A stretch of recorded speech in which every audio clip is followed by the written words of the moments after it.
Mesdames, Messieurs, bonsoir. Très heureux de vous accueillir ici dans le cadre du Salon de l'Agriculture à la Porte de Versailles. Faut-il réinventer l'écologie politique? C'est vrai qu'il y a un constat d'échec des partis en lien avec l'écologie. Enfin, Yves Contasso, peut-être vous ne serez pas tout à fait de cet avis. Vous êtes coprésident du groupe Génération au sein du Conseil de Paris. Juste en face de vous, Nicolas Kerfan, bonjour. Vous êtes président de l'UIPP. L'UIPP, l'Union des... Protection des plantes. Voilà, des industriels. On pourrait dire que tout vous sépare, mais peut-être pas, parce qu'il faut réinventer l'écologie. Et je vais vous demander, à partir d'une feuille blanche, de réinventer l'écologie, parce que nos enfants, eux, ont besoin qu'on réinvente l'écologie. Mais on a fait un micro-trottoir pour voir un peu ce que pensaient les visiteurs du salon sur cette forme d'écologie. Top image.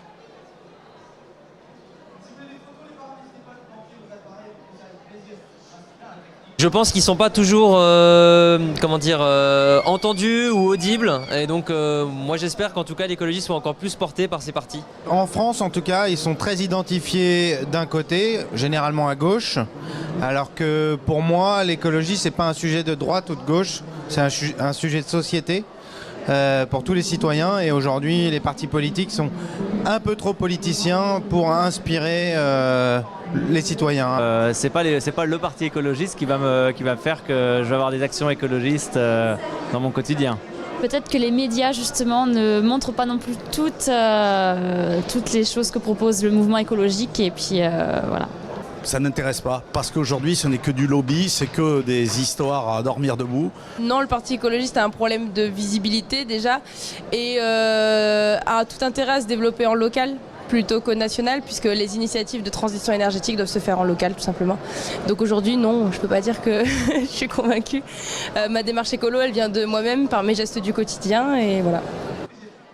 Alors, un constat d'échec ou pas, Yves Contasso? C'est assez compliqué. Au plan électoral, incontestablement, les partis écologistes, et notamment Europe Écologie Les Verts, qui pendant longtemps était le parti le plus représentatif, mais il y en a d'autres, n'ont pas réussi électoralement. En même temps, j'ai la conviction que culturellement, ils ont gagné. Ils ont gagné parce que l'écologie, aujourd'hui, tout le monde en parle. Plus ou moins bien, plus ou moins de manière sincère, mais aucun parti politique ne peut se priver de parler d'écologie. Donc ça veut dire que la question de l'écologie, elle est devenue, je dirais, essentielle. Alors on est en même temps, je dirais, encouragé face à la menace mondiale, qui est la première fois dans l'histoire de l'humanité que l'ensemble de la planète est confronté au même défi. Défi du réchauffement climatique et du potentiel... la potentielle disparition de l'espèce humaine. Donc là, on a une obligation d'agir. Alors, cela étant, les réponses sont extrêmement diverses. Certains disent, puisque c'est fichu, profitons-en. C'est Donald Trump, Elon Musk, tous ces gens qui rêvent de trouver une autre planète où quelques-uns pourront s'échapper. La réalité n'est pas celle-là, évidemment. Et donc, on a cette obligation de trouver des solutions ensemble. Et ça qui est intéressant, c'est que quels que soient les pays, quels que soient les points de vue, personne ne pourra échapper à trouver des solutions, et des solutions réelles. C'est-à-dire oublier un peu ce qu'on a fait pendant un siècle et demi, 2 siècles, de penser qu'une forme de progrès, une forme de progrès scientifique notamment, mais pas seulement, allait régler toutes les questions. Aujourd'hui, on s'aperçoit que ça ne marche pas et que donc il faut repenser complètement le système. Et ça, c'est compliqué parce qu'il n'y a pas de solution toute faite, même s'il y a beaucoup de pistes qui sont sur la table. Avec une articulation entre ce que j'ai entendu, c'est-à-dire des changements individuels qui sont indispensables, mais qui ne sont pas suffisants s'il n'y a pas aussi des volontés politiques et des politiques publiques qui sont mises en œuvre. On pourra donner beaucoup d'exemples. Je vais juste en donner un. Aujourd'hui, ne rien faire en matière de déplacement et considérer que les industriels de la voiture sont toujours libres de mettre sur le marché des voitures qui consomment 7, 8, 9, 10 litres au 100, alors que techniquement on sait faire des véhicules qui consomment 1 litre, mais qu'il n'y a pas de volonté des pouvoirs publics, eh bien on continuera à polluer, à émettre des émissions de gaz à effet de serre, alors qu'on saurait régler cette question-là assez rapidement. Mais il y a évidemment des intérêts industriels et financiers en jeu. On va laisser la parole à l'industriel, justement. Alors, Nicolas Kerfan. les industriels, bon, on n'est pas que des industriels. Hein. Moi, j'ai parlé avec ma fille tout à l'heure, justement, l'écologie politique, en lui demandant ce que c'était pour elle. Elle a rapidement regardé sur Internet, puisque ça, c'est ce qu'on fait là en premier temps. Et ça date des années 70. Donc, en gros, ça date plus ou moins la période à laquelle je suis né. Donc, j'ai vécu dedans. Et finalement, quand on se regarde, tous autant qu'on est, on est tous écologistes, d'une certaine façon, avec un curseur qui est placé à un endroit différent. Vivant dans un modèle qui est ce qu'il est aujourd'hui, qui nous a permis d'augmenter notre confort de vie, notre durée de vie, qui a permis à un grand nombre de personnes de continuer à évoluer sur cette planète. Parce que c'est aujourd'hui, on est sur un système mondial, on n'est plus que dans un marché franco-français, donc il faut qu'on tienne compte de ces règles. Et comme vous l'avez dit, oui, il faut faire évoluer le modèle. Et tout le monde en est conscient. Et en 40, 50 ans, on a fait énormément de changements. Alors, on oublie peut-être un peu trop rapidement, enfin, certains d'entre nous se souviennent peut-être comment on vivait dans les années 70. La problématique, c'était pas de savoir ce qu'on allait manger, c'est est-ce qu'on pouvait encore avoir suffisamment à manger pour tout le monde. Attendez, je ne parle pas que de la France. On ne peut pas se résumer aux 1% des gens de la planète. Juste une question, combien il y avait de gens qui mouraient de faim en 70, combien il y en a aujourd'hui? Aujourd'hui, alors mourir de faim, rigoureusement le même nombre. 1 milliard, oui, mais... Rigoureusement le même nombre. Oui. On n'a pas diminué le nombre de personnes qui meurent de faim aujourd'hui dans le Certes, monde. mais nous sommes 7 c'est le milliards et problème demi aujourd'hui. géopolitique. Mais nous Comment sommes 7 Le milliards problème de la aujourd'hui. faim, c'est géopolitique. Ça n'est pas que géopolitique, vous avez raison, c'est beaucoup géopolitique. C'est une organisation. Je lisais d'ailleurs sur un site que vous connaissez bien, BASF, qu'aujourd'hui, chaque Français gâche 105 kilos de nourriture par an. C'est-à-dire qu'on voit bien que c'est aussi une question de répartition. Ça n'est pas qu'une question géopolitique. Quand on est capable de gâcher autant, ça prouve bien qu'on a un modèle qui est un modèle de surconsommation. Et votre fille, comme mon fils, comme d'autres, le vivent. C'est-à-dire quand on leur dit qu'il faut changer de portable tous les 6 mois, il faut changer de voiture tous les 3-4 ans, etc. On est dans un modèle du jetable, du très court terme, qui ne répond pas à une injonction qu'on a, qui est que la planète n'a pas la capacité de faire face à ce gâchis.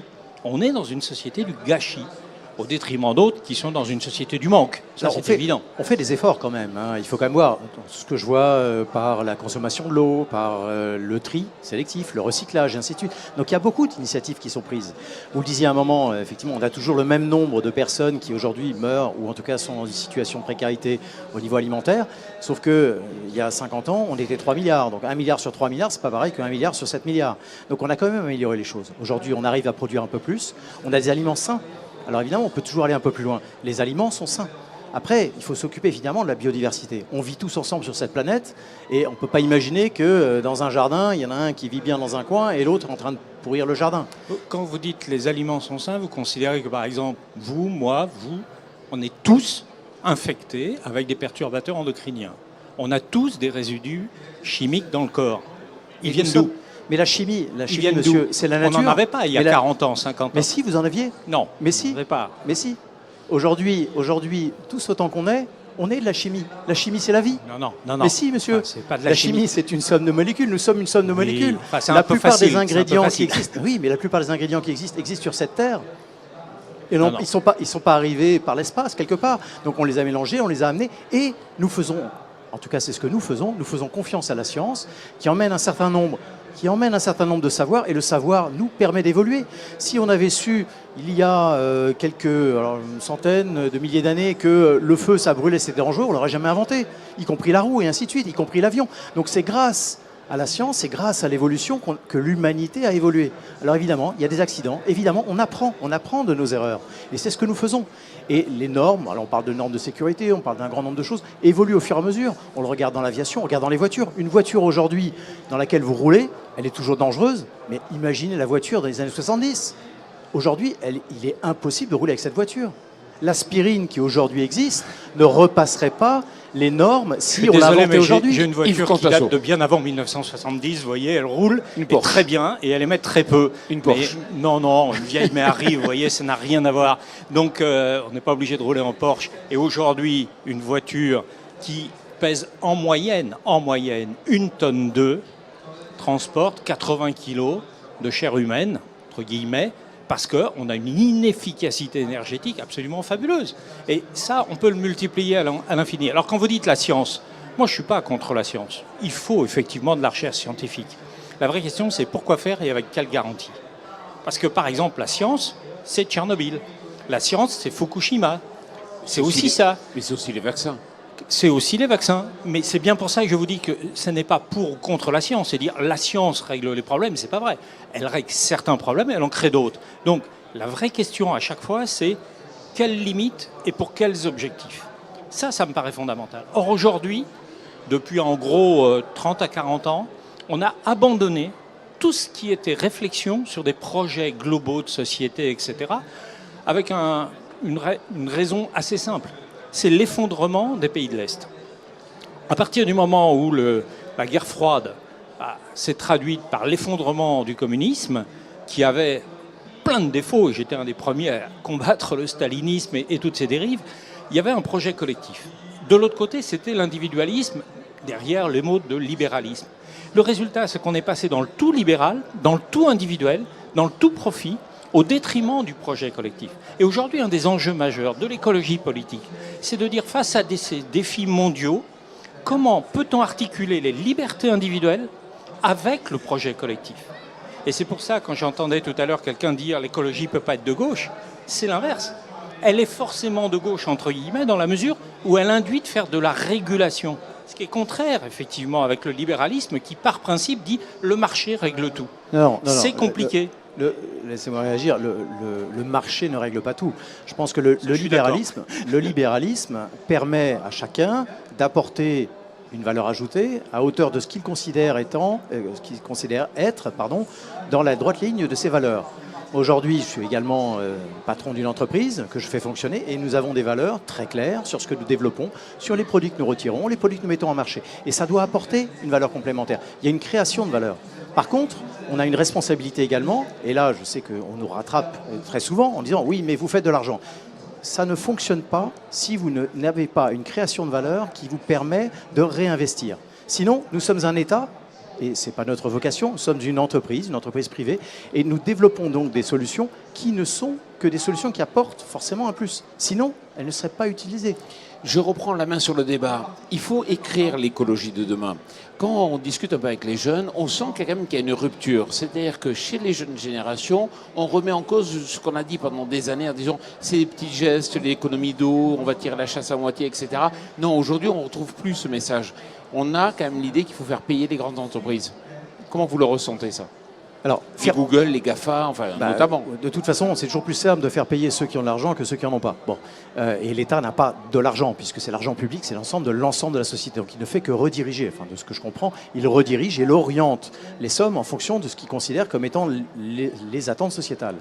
Quand on nous demande à un moment ou à un autre comment est-ce que l'on peut contribuer à améliorer, ce que l'on fait, c'est qu'on peut organiser, créant une valeur ajoutée, organiser notre recherche de manière à répondre à ces enjeux sociétaux. Et cette recherche, elle est orientée, je travaille dans une entreprise qui fait de la chimie, également dans le recyclage. Le recyclage est une forme de solution qui permet de réutiliser des matières qui peuvent avoir une deuxième vie, et on va bien dans le sens de, moi j'appelle ça aussi, de forme d'écologie. Alors, c'est pas parce que c'est industriel que ça va forcément complètement à l'encontre.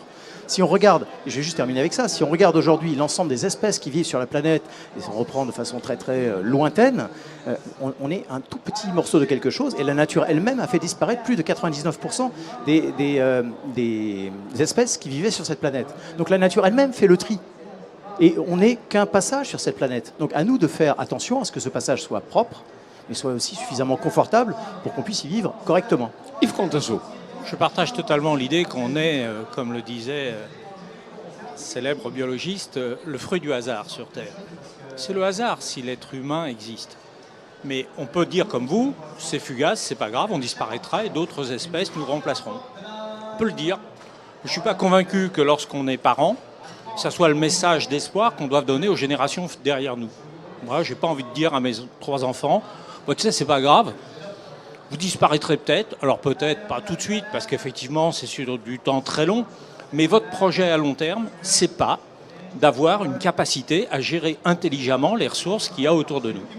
Je préfère au contraire être dans une posture de responsabilisation et de leur dire au quotidien, vous devez avoir des gestes écolos. C'est pas facile, parce qu'effectivement, ils sont sollicités par la publicité, par leur environnement, par la pression de toute nature. Mais en même temps, je préfère leur dire ça, tout en me battant. C'est l'engagement que j'ai pris, non pas professionnellement, mais politiquement, de lutter pour qu'on ait des politiques publiques qui soient en phase avec cette nécessité de protéger notre environnement au sens large. Alors quand vous dites les entreprises, on veut les faire payer, mais oui, bien sûr, parce qu'aujourd'hui, quand vous regardez, ça a été mon travail professionnel pour le coup pendant toute ma carrière, les rapports entre ce qui ressort du point de vue des entreprises, les profits qu'elles génèrent, et puis ce qui est payé par vous, moi, les individus, les ménages, mais il y a sans commune mesure, je vous donne juste un chiffre. 2017, les banques génèrent 20 milliards en France, 20 milliards de profits. Vous imaginez ce que c'est? 20 milliards. Quand vous voyez que quelques hommes, parce qu'il n'y a que des hommes, alors, quasiment, les plus riches, des GAFA et autres, ont autant que la moitié de la population sur Terre. La moitié, c'est-à-dire 3,5 milliards de personnes, ils sont 36 à avoir autant qu'eux. On ne peut pas continuer comme ça, parce qu'évidemment, ils ne font pas que générer de l'activité, de la valeur ajoutée. C'est des types de comportements, et on le sait bien, où ces gens, et alors en France, c'est 0,1% de la population, c'est pas énorme, c'est à peu près 80 000 personnes, sont capables de prendre un jet pour aller faire un golf à New York, sont capables d'avoir des yachts qui consomment près de 3 à 4 000 litres à chaque fois qu'ils sortent. Donc il y a une espèce de fuite en avant sur de l'hyperconsommation dont on n'a même pas idée, Et ça n'est pas possible. Alors s'il n'y a pas de régulation, et si on dit il faut laisser chacun créer sa valeur ajoutée, mais quelle valeur ajoutée? La valeur ajoutée, elle est essentiellement financière. Elle n'est pas au service de la société. Vous parlez du tri des déchets. Je suis bien placé, c'est moi qui l'ai mis en place à Paris. Il n'y en avait pas avant. C'est moi qui l'ai mis en place. Je sais comment il a fallu se battre pour y arriver.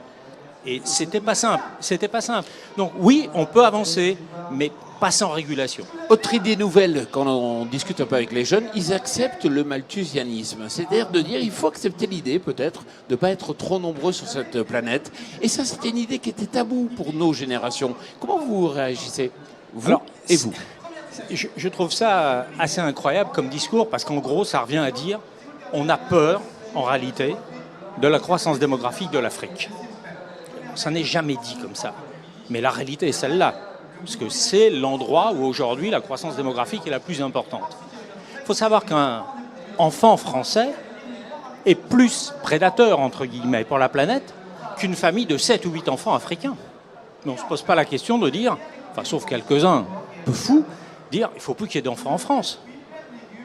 Personne ne dit ça. Mais pourtant, l'impact sur la planète est sans commune mesure. Et donc, la question, elle n'est pas de faire plus ou moins d'enfants, elle est pourquoi a-t-on une telle pression démographique dans ces pays? Pour une raison simple. Pas d'éducation des femmes, des petites filles, très très peu. Or, on sait qu'il y a une corrélation extrêmement forte entre le niveau d'éducation des femmes et le nombre d'enfants. Premier élément. Deuxième élément, c'est la capacité à survivre avec une espérance de vie normale, et quand on la compare, ça n'a rien à voir, évidemment, avec l'ensemble des ressources qui permettent de vivre normalement. D'abord les ressources alimentaires. Quand on voit qu'aujourd'hui la quasi-totalité des haricots verts qu'on mange ici provient d'Afrique, on se demande vraiment si on ne marche pas un peu sur la tête en termes d'efficacité, là encore, et d'impact sur la planète. Et en même temps, on les prive évidemment de leur propre culture traditionnelle. Donc les solutions, on les connaît à peu près, et on sait, tous les modèles démographiques le montrent, qu'à partir de 2050, on va plutôt vers une diminution de la population sur Terre. Il y a un pic 2035-2040 et après ça diminue. Et ça peut diminuer de manière très importante. La Chine envisage d'avoir 300 millions de personnes en moins. Donc ce n'est pas des petits éléments. Alors la vraie question, elle, effectivement, comment on règle, je dirais, la péréquation entre guillemets sur l'ensemble de la planète. Nicolas Kerfan. Alors je ne vais pas me lancer dans des chiffres, j'ai des avis mais qui sont personnels là-dessus. Là où par contre je vous rejoins assez, c'est qu'effectivement il y aura probablement un équilibre à partir du moment où il y a un confort de vie qui existe. On le voit dans les différentes communautés, populations et autres. Plus le confort augmente, moins le nombre d'enfants augmente. Donc il y a une régulation, une autorégulation qui se fera naturellement. Et pour revenir à une chose très terre à terre, aujourd'hui quand je regarde quelle est notre part, nous en tant qu'industriels, dans l'agroalimentaire ou dans la protection des plantes, qu'est-ce que l'on fait aujourd'hui? On s'assure de mettre suffisamment à disposition pour remplir les besoins primaires, l'alimentaire. Donc nous, c'est pas l'eau, mais il y a l'eau et l'alimentation. C'est les deux éléments de base. Si vous n'avez pas ça, l'école, c'est compliqué derrière. Effectivement, juste après, il faut mettre l'école, il faut mettre les transports, il faut mettre un certain nombre de choses. Mais je pense qu'il faut le mettre dans l'ordre. Et quand on regarde aujourd'hui le système de sécurité sanitaire que l'on a en France, les systèmes de fonctionnement, le modèle économique, le modèle agricole, puisqu'on est au salon de l'agriculture que l'on a, il fonctionne. Il fonctionne depuis 20, 30, 40 ans. Ça ne veut pas dire qu'il est parfait. on va pouvoir continuer à améliorer, mais ça ne veut pas dire qu'il faut le casser. Et ce qui me fait un peu peur, pour revenir sur la question agroécologique, c'est que l'écologie politique, la politique existe souvent par les différences qu'il a face aux autres politiques. Donc il faut mettre quelque chose de différent, c'est très souvent ce que j'ai entendu dans ce monde-là, et il y a un peu cette tendance à vouloir en rajouter et pousser un peu plus loin, un peu plus loin, un peu plus loin. Là où moi j'ai tendance à dire, essayons de voir à faire évoluer ce modèle-là de façon intelligente, avec des solutions qui vont apparaître d'elles-mêmes petit à petit. Et c'est comme ça qu'on arrivera, à mon avis, à avoir un équilibre, pas seulement au niveau français, mais européen et mondial. C'est une seule planète pour tous. Je voudrais vous faire réagir juste, parce qu'on arrive au terme de l'émission, sur une annonce qui a été faite ce matin ici dans le cadre du Salon de l'Agriculture. La profession donc, des éleveurs a annoncé qu'il fallait devenir flexitarien, c'est-à-dire qu'il ne fallait plus consommer de la viande, il fallait consommer mieux de la viande, sous-entendu moins de viande, mais meilleure. Flexitarien, tout est possible? C'est tellement possible que c'est ce qu'on fait à Paris. Tout est possible que la profession des éleveurs mais bien sûr, vienne mais vers je là. vous le dis, quand on a commencé à mettre en place un repas végétarien alternatif, c'était pas obligatoire.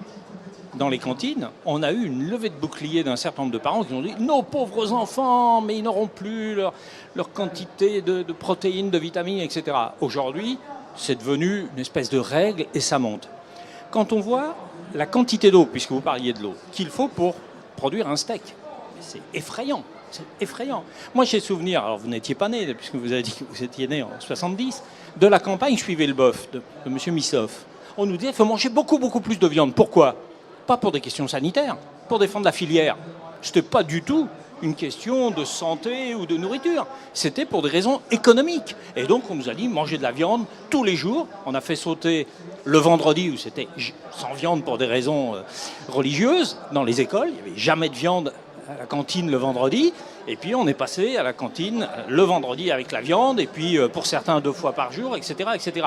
Et on a augmenté les quantités. Mais pour des raisons économiques, pas pour des raisons d'alimentation, de qualité. Donc, on voit bien que ces questions-là, elles répondent à des impératifs économiques. D'abord, aujourd'hui, et il faudrait aussi être en capacité de dire comment règle la question des éleveurs pour leur garantir du pouvoir d'achat, pour leur garantir un mieux vivre, tout en permettant de réduire les quantités de viande. Et on réduit aujourd'hui dans toutes les cantines les portions de viande parce qu'on sait qu'il y en a un paquet qui va à la poubelle. Nicolas Carfan, quelques mots. Alors, pour moi, c'est pas de réduire, d'enlever ou autre, c'est de laisser aux gens le choix, la possibilité, et de les éduquer, par contre, pour leur expliquer ce qu'il faut. Il faut tout. Il faut du poisson, il faut de la viande, il faut des légumes, il faut du pain, il faut de l'eau, il faut un peu de tout. Le sel également, le sel vous en prenez trop, c'est pas bon, vous en avez pas assez, c'est pas bon non plus. Donc c'est toujours la dose qui fait la différence. Et trouver ces équilibres-là me semble ce qui est le plus judicieux. Donc pour moi, l'agriculture, elle est plurielle, elle existe avec toutes les solutions.